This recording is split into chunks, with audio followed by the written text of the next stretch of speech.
So, ప్రస్తుతం అయితే అమరావతిలో సా సెకండ్ ఫేజ్ ల్యాండ్ పూలింగ్ అయితే కొనసాగుతుంది. దీనికి సంబంధించి దాదాపు 16,000 పైచిలుకు ఎకరాల భూమిని సేకరించడానికి ప్రభుత్వం జీవో రిలీజ్ చేసింది.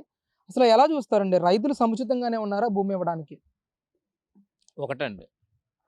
మొదట్లో రాజధాని అమరావతికి భూములివ్వటానికి మేము కూడా ఆలోచించి అడుగేసినోళ్ళమే. ఏమైద్దో, ఏమైద్దో అని ఆలోచించాం. ఆలోచించిన తర్వాత ఏదైతే నారా చంద్రబాబు నాయుడు గారు ఇక్కడ అభివృద్ధిని స్టార్ట్ చేశారో, రాజధాని అమరావతి అభివృద్ధి పనులు ఎప్పుడైతే చేశారో, మేము ఆ అభివృద్ధిని చూసి సంతోషపడ్డామండి. ఎక్కడైతే ఇక్కడ రాజధాని అమరావతి కోసం 80,000 మంది కార్మికులొచ్చారు. 80,000 మంది కార్మికులు ఇక్కడ పనులు చేస్తున్నారు. మేము కూడా రైతు కూలీలం. మాకు మరి పనులు దొరకవు కదా! ఏంది మా పరిస్థితి ఏందని బాధపడ్డాం. ఏదైతే ఈ కార్మికులొచ్చి ఇక్కడ పనిచేస్తూ ఆదివారం, ఆదివారం వచ్చి మార్కెట్ సండే మార్కెట్ అని వచ్చి ఇక్కడ మార్కెట్‌లో కొనుక్కుంటుంటే చిన్న చిన్న వ్యాపారాలు చేసుకున్నాం. మేము కూడా చిన్న చిన్న వ్యాపారాలు చేసుకొని మేము కూడా డెవలప్ అయ్యాం. ఇచ్చేటువంటి పెన్షన్ సరిపోద్దో, సాలదో అని బాధపడ్డాం. దాంతో పాటు ఈ పనులు చేసుకుంటుంటే మాకు కూడా చాలా సంతోషంగా ఉంది. మేము కూడా రాజధాని ఫలాలు అనుభవిస్తున్నాం. కాబట్టి మేము కోరుకునేది ఏందంటే, రాజధాని అమరావతికి రైతు సోదరులారా మీరు కూడా భూములు ఇవ్వండి. మేమిచ్చాం. సంతోషంగా ఉన్నాం. అభివృద్ధి జరుగుతుంది. మేము కూడా సెకండ్ ఫేజ్ ల్యాండ్ పూలింగ్ అంటే ఆలోచించాం. మరి మరి మనకి ఇంకా ఇట్లాగే ఉంది. మరి ఎలా అని చెప్పేసి ఆలోచించాం. కానీ యుద్ధ ప్రాతిపదికన ఇప్పుడు నారా చంద్రబాబు నాయుడు గారు పనులు స్టార్ట్ చేశారు. ఏదైతే మా లేఅవుట్లు ఉన్నాయో వాటిలో ఒక కరెంటు పైపులు ఇవన్నీ వేసి రోడ్లేసి చేస్తున్నారు. ఏదైతే నెక్కల్లు, అనంతవరం ఈ లేఅవుట్లో పనులు జరుగుతున్నాయి. పనులు జరుగుతునేసరికి రైతులు కూడా ఆనందం వ్యక్తం చేశారు. ముందు అనుమానపడింది ఏంటంటే బాగు చేయట్లేదు, మా ఫ్లాట్లు డెవలప్ చేయట్లేదు అని బాధపడ్డాం. కానీ ఏదైతే ఈ అమరావతి బిల్డింగ్స్తో పాటు మా ఫ్లాట్లు కూడా డెవలప్ చేస్తుంటే సంతోషంగా ఉన్నాం. అలాగే కొత్తగా ల్యాండ్ పూలింగ్కి తీసుకోబోయేటువంటి గ్రామాలను కూడా నారా చంద్రబాబు గారిని నమ్మండి, కూటమి ప్రభుత్వాన్ని నమ్మండి, ల్యాండ్ పూలింగ్కి ఇవ్వండి. నారా చంద్రబాబు గారిని నమ్ముకున్నటువంటి పేదవాడు కానీ, దళితుడు కానీ, అసైన్డ్ రైతులు కానీ ఎవరు నష్టపోరు. అంటే సార్ ముఖ్యంగా గతంలో అమరావతికి సంబంధించి అసైన్డ్ ల్యాండ్స్ కానీ, డీపట్టా భూములు కానీ, ముఖ్యంగా అమరావతి రైతులు ఇచ్చిన ల్యాండ్ పూలింగ్‌లో ఇచ్చిన ల్యాండ్స్ కానీ చూస్తే దగ్గరగా 50,000 పైచిలుకు ఎకరాల భూమి అయితే ప్రస్తుతం రాజధానికి ఉంది. మళ్ళీ ఇంకొక 16,000 పైచిలుకు ఎకరాల భూమి ఎందుకు అనే ప్రశ్న ఉత్పన్నమవుతున్న తరుణంలో మీరేం చెప్తారు ఈ ప్రాంతానికి సంబంధించిన వాళ్ళు? ఇక్కడండి ఏదైతే 2019లో నారా చంద్రబాబు నాయుడు గారు ప్రభుత్వంలో ఇక్కడ ల్యాండ్ బ్యాంక్ ఉంది. అమరావతికి సెల్ఫ్ ఫైనాన్స్ ప్రాజెక్ట్ కింద ల్యాండ్ బ్యాంకు ఆ రోజు ఉంది. ఆ రోజున దాదాపు 10,000 ఎకరాల పైన ఇక్కడ ల్యాండ్ బ్యాంక్ ఉంది.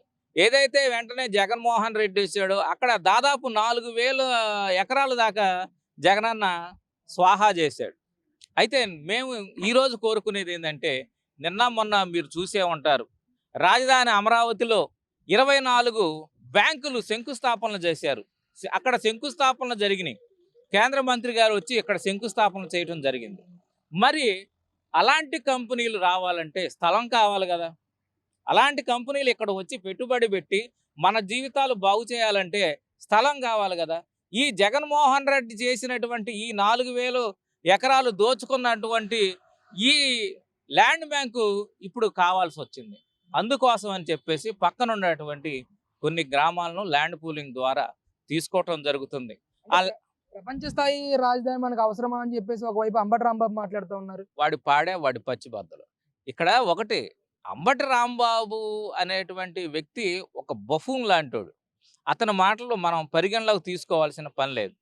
అయితే ఇక్కడ మరి ప్రపంచ స్థాయి రాజధాని అవసరం అంటున్నావు కదా. మరి మీ జగన్మోహన్ రెడ్డి 3 రాజధానులు కావాలన్నాడు కదా. మరి దానికేమంటావు అంబటి రాంబాబు? ఒకదాన్ని ఏడవలేరు కానీ మాకు 3 కావాలి, 3 కడతానని చెప్పేసి 5 సంవత్సరాలు ఏడిచారు కదా. మరి ఒకటే కావాలి జగనన్న, ఒకదాన్ని ఏడుద్దాం, మనకెందుకు ప్రపంచ స్థాయి రాజధాని అని చెప్పేసి మీరు అనాలి కదా. మరి ఆ రోజు ఎందుకని మూసుకొని కూర్చున్నావు అంబటి రాంబాబు? ఇక్కడ ఒకటే గమనించాల, వాళ్ళ స్థాయి అదండి. ఎవడి స్థాయి కొద్దిగా వాడు ఆలోచిస్తాడు. జగన్మోహన్ రెడ్డి స్థాయి ఏందంటే తోపుడు బళ్ళు ఇవ్వటం, ఫిష్ ఆంధ్ర అని చెప్పేసి, ఫిష్ ఆంధ్ర చదువుకున్న ఉద్యోగస్తులకి, చదువుకున్నటువంటి వాళ్ళకి ఉద్యోగాలు ఇయ్యక సాఫ్ట్వేరు అంత చదువుకున్నటువంటి వాళ్ళకి ఫిష్ ఆంధ్ర అని చేపలు అమ్ముకోనరా, ఇంకా మటన్ కొట్లు కూడా పెడతానన్నాడు, మరి అది ఎందుకనో మరి పెట్టలేదు. ఫిష్ ఆంధ్ర అని చెప్పేసి చేపల కొట్లు పెట్టాడు, తోపుడు బళ్ళు ఇచ్చాడు వ్యాపారాలు చేసుకోండి అని. అది వీళ్ళ స్థాయి అండి, వీళ్ళ స్థాయి అది. అందుకోసమే స్థాయికి తగ్గటువంటి నాయకులను చూసుకున్నారు ప్రజలు. ఆంధ్ర రాష్ట్రానికి స్థాయికి తగ్గ నాయకులను చూసుకున్నారు. డెవలప్మెంట్ ఏదైతే కావాలో డెవలప్మెంట్ చేసేటువంటి నాయకుడిని ప్రజలు చూసుకున్నారు. కాబట్టి ఈరోజు కూటమి ప్రభుత్వం బ్రహ్మాండంగా పరిపాలన చేస్తున్నారు. అన్ని వర్గాలు, పేద బడుగు బలహీన వర్గాలు అందరూ కూడా సంతోషంగా ఉన్నారు.